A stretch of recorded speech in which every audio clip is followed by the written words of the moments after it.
Hi, നമസ്കാരം സുഹൃത്തുക്കളെ. എല്ലാവർക്കും എൻ്റെ ഒരു പുതിയ വീഡിയോയിലേക്ക് സ്വാഗതം. മലപ്പുറം ജില്ലയിലെ കുറ്റിപ്പുറത്ത് ഇന്ന് നല്ലൊരു അടിയുണ്ടായി. ഹോട്ടലിൽ ചോറും മീനും എന്നാണ് ഹോട്ടലിൻ്റെ പേര്. പറഞ്ഞ പോലെ തന്നെ ഹോട്ടലിൻ്റെ പേര് പോലെ തന്നെ അവിടെ ചോറും ഉണ്ട്, മീനും ഉണ്ട്. ചോറിനൊക്കെ വളരെ തുച്ഛമായ വിലയാണ്, ഒരു 70-80 ഒക്കെ കൂട്ടാം. പക്ഷേ മീനിൻ്റെ വില കേട്ട് കഴിഞ്ഞാലുണ്ടല്ലോ, മീനെന്തോ സ്വർണം കൊണ്ടുണ്ടാക്കിയ പോലുള്ള വിലയാണ് മീനിൻ്റെ വില. കാരണം കസ്റ്റമറോട് പറയുന്ന വില 200, ബില്ല് വരുമ്പോൾ 300. അങ്ങനെയാണ് ഇന്ന് കസ്റ്റമേഴ്സ് തമ്മിൽ അവിടെ പ്രശ്നം ഉണ്ടായത്. കസ്റ്റമേഴ്സ് അവിടെ കയറി പിന്നെ ബില്ല് ചോദിച്ചപ്പോൾ 200 പറഞ്ഞു. അല്ല, ബില്ലല്ല, മീനിൻ്റെ വില ആദ്യം ചോദിച്ചപ്പോൾ 200 പറഞ്ഞു. പിന്നെ അത് ബില്ല് വരുമ്പോൾ 300 അങ്ങനെ യാദർച്ഛിക കസ്റ്റമർക്ക് ദേഷ്യം വന്നു. കസ്റ്റമർ ചൂടായി. ദേഷ്യപ്പെട്ടപ്പം അങ്ങോട്ടും ഇങ്ങോട്ടും വർത്തമാനം പറഞ്ഞപ്പോൾ ഹോട്ടലുകാരെ പിടിച്ച് കസ്റ്റമർ തള്ളു എന്തോ ചെയ്തു. അതിൽ പിന്നെ അങ്ങോട്ടും ഇങ്ങോട്ടും അടിയായി, അടിയായി. അതിൽ ആ കസ്റ്റമർക്ക് അടി കിട്ടിയിട്ടുണ്ട്. അവർ 1-2 ആൾക്കാരുണ്ടായിരുന്നു, 4-5 ആളുകളുണ്ട്. അവർക്ക് എല്ലാവർക്കും ഒന്നും കിട്ടിയിട്ടില്ലെന്ന് തോന്നുന്നു. എന്നാലും അവർ പറ്റുന്ന പോലെ അങ്ങോട്ടും ഇങ്ങോട്ടൊക്കെ അടിച്ചിട്ടുണ്ട്. തിരൂര് വൈരങ്കോട് സ്വദേശികളാണ് ഇവർ. അപ്പം ഞാൻ ആര് ചോദിച്ചു കഴിഞ്ഞാലും ഞാൻ ഒരൊറ്റ ഭാഗമേ ഞാൻ പറയുള്ളൂ, ഞാൻ കസ്റ്റമറുടെ ഭാഗത്ത് നിൽക്കത്തുള്ളൂ. മനസ്സിലായല്ലോ? ഹോട്ടലുകാരുടെ ഭാഗത്ത് ഒരു എക്സ്ക്യൂസും ഇല്ല, ന്യായീകരണവും നമുക്ക് ന്യായീകരിക്കാൻ പറ്റത്തില്ല. കാരണം അങ്ങേയറ്റം ചെറ്റത്തരാണ് അവർ ചെയ്തത്. കാരണം ഈ 200 രൂപ കസ്റ്റമർ ചോദിച്ചപ്പോൾ പറയുന്നത്, പിന്നെ ബില്ല് വരും 300 രൂപ. എന്നിട്ട് അതിനൊരു ന്യായീകരണവും നിങ്ങൾ കേട്ടപ്പോൾ പഴിച്ചതാണെന്നും ഒക്കെ അവർ പറയും. കാരണം ഈ ജനങ്ങളെ പൊട്ടന്മാരാക്കുന്ന പരിപാടിയാണല്ലോ അധികം ഹോട്ടലുകാർക്ക് ഉള്ളത്. അത് ഈ ചില ഹോട്ടലുകാർക്ക് ഉള്ളത്, ചിലയിടത്തൊക്കെ ന്യായമായ വിലയാണ്. അപ്പോൾ നമുക്ക് എന്തായാലും ആ തല്ല് ഒന്ന് കാണാം. ഇവിടെ ഗംഭീര തല്ല് നടക്കുന്നുണ്ട്. ആ തല്ല് കണ്ടതിന് ശേഷം ബാക്കി ഞാൻ സംസാരിക്കാം.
ഹലോ, ഇതാണ് അവിടെ ഉണ്ടായത്.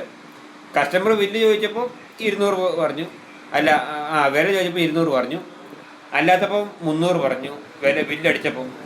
പിന്നെ ഇവരുടെ ടാക്സും തേങ്ങയും കോപ്പും കോടച്ചക്കറോ എല്ലാം ഈ കസ്റ്റമർ കൊടുക്കണം. കാരണം ഇവർക്ക് ഇരിക്കുന്ന മേശയ്ക്ക് പൈസ, അതിനൊരു ടാക്സ്, മേശയുടെ കാലിനൊരു ടാക്സ്, ബെഞ്ചിനൊരു ടാക്സ്, കസാരയ്ക്കൊരു ടാക്സ്, എല്ലാം കൂടെ ഒരു 10-12 രൂപ, 20 രൂപയുടെ അടുത്ത് തന്നെ ടാക്സ് വരും. മനസ്സിലായില്ല? 20 രൂപ എന്തായാലും വരും വലിയ ഹോട്ടലാണെന്നുണ്ടെങ്കിൽ. പിന്നെ അതാണ് ഈ പ്രശ്നം ഉണ്ടാകാൻ കാരണം. പിന്നെ കസ്റ്റമർ കയറി ആദ്യം തല്ലിയെന്നാണ് പറയുന്നത്. അവിടെ ഈ തല്ല് നടക്കുമ്പോൾ അങ്ങനെയാണ് ഞാൻ കാണുന്നത്. സംഭവം ശരിയാണ്. ഇവർ കുറേയൊക്കെ പറഞ്ഞ് ഒഴിവാക്കാൻ നോക്കുന്നുണ്ടെന്ന് പറയുന്നു. ആര്? ഹോട്ടലുകാർ ഒരു പുല്ലും പറയണ്ട. കാരണം എന്താണെന്ന് വെച്ച് കഴിഞ്ഞാൽ ആദ്യം തന്നെ ഇവരുടെ വായിൽ നിന്ന് 200 രൂപ വീണു. പിന്നെ ബില്ല് വന്നപ്പോൾ 300 രൂപയായി. സ്വാഭാവികമായിട്ട് ആർക്കായാലും ദേഷ്യം വരും. ഇപ്പോൾ ഞാനായാലും അങ്ങനെ തന്നെ ചെയ്യത്തുള്ളൂ. മനസ്സിലായില്ലേ? ഹോട്ടലുകാരായാലും ന്യായീകരിക്കാൻ അവർക്ക് ന്യായീകരിക്കേണ്ട ഒരു ഭാഗമില്ല. ഉടനെ ഹോട്ടലുകാർ പോലീസിനെ വിളിക്കുന്നു. ഞങ്ങളെ കസ്റ്റമേഴ്സ് കയറി ആക്രമിച്ചെന്നും പറഞ്ഞ് പോലീസിൻ്റെ മുന്നിൽ ഞാനൊന്നും അറിഞ്ഞില്ലേ നാരായണെന്ന് പറഞ്ഞ പോലെ പോലീസുകാരുടെ മുന്നിൽ ഹോട്ടലുകാർ സാഷ്ടാംഗ പ്രമാണം നടത്തി. അവിടെ ഹോട്ടലുകാരെ കൊണ്ട് ഇവരെ അറസ്റ്റ് പിടിച്ചു കൊണ്ടുപോകണം. ഈ 5 ആളുടെ പേരിൽ ഇപ്പോൾ കേസ് എടുത്തിട്ടുണ്ടെന്നാണ് പറയുന്നത്. മനസ്സിലായല്ലോ? നാണോ ഇല്ലാടാ നായിക്കട നിങ്ങൾക്കൊക്കെ. നീയൊക്കെ ഈ ഭൂമ്യ ഹോട്ടലിൻ്റെ പരിപാടിയായിട്ട് നടന്നിട്ട് നീയൊക്കെ ഈ 10, 200, 300 ഒക്കെ ജനങ്ങളോട് ഇതെന്താ മീനെന്താ സ്വർണ്ണം കൊണ്ട് ഉണ്ടാക്കിയതാണ്? 300 രൂപ ഒരു മീനോ? 300, 500, 1000, 1500 മീനുണ്ട് ചില കടകളിലൊക്കെ. ഇപ്പം ഞാനൊരു വേറൊരു യൂട്യൂബിൽ നിന്ന് ഇപ്പോൾ കണ്ടതാണ് വീഡിയോ. അവിടെ അതിൽ പറയുന്നത് കേട്ടതാണ്. ആ ഹോട്ടലിൽ കയറിയവരൊന്നും പിന്നെ കയറിയിട്ടില്ല. കാരണം എന്താണെന്ന് വെച്ച് കഴിഞ്ഞാൽ പറയുന്ന വിലയല്ല പിന്നെ ബില്ലടിച്ച് വരുമ്പോൾ പിന്നെ അവിടെ ഒന്നും ബോർഡ് എഴുതി വെച്ചിട്ടില്ല എന്ന് പറയും. മീൻ ഇത്ര വില, അല്ല ചിക്കൻ ബിരിയാണി ഇത്ര വില, അല്ല ബീഫ് ബിരിയാണി ഇത്ര വില, അല്ല ചോറ് ഇത്ര വില എന്നുള്ള ബോർഡൊന്നും എഴുതി വെച്ചിട്ടില്ല. അത് ഹോട്ടലുകാരുടെ അങ്ങേറ്റം ചെറ്റത്തരമാണ്. ഇപ്പം അപ്പോൾ എങ്ങനെയാ ഈ ജനങ്ങളെ എങ്ങനെ പറ്റിക്കാൻ നോക്കുന്നു അതുപോലൊക്കെ ചെയ്യുവാണ് ഇവൻ്റെയൊക്കെ സ്ഥാനത്ത്, ഈ കസ്റ്റമറുടെ സ്ഥാനത്ത് ഞാനാണെന്നുണ്ടെങ്കിൽ നേരെ ആ ഹോട്ടലിൻ്റെ ഫോട്ടോ എടുക്കുക, അല്ല വീഡിയോ പിടിച്ചിട്ട് ഇപ്പം ഞാൻ ഈ യൂട്യൂബ് ചാനൽ ഇതേപോലെ തന്നെ അപ്ലോഡ് ചെയ്യും. എന്നിട്ട് പബ്ലിഷാക്കി പുറത്തോട്ട് വിടും. അത്ര തന്നെ ചെയ്യുള്ളൂ.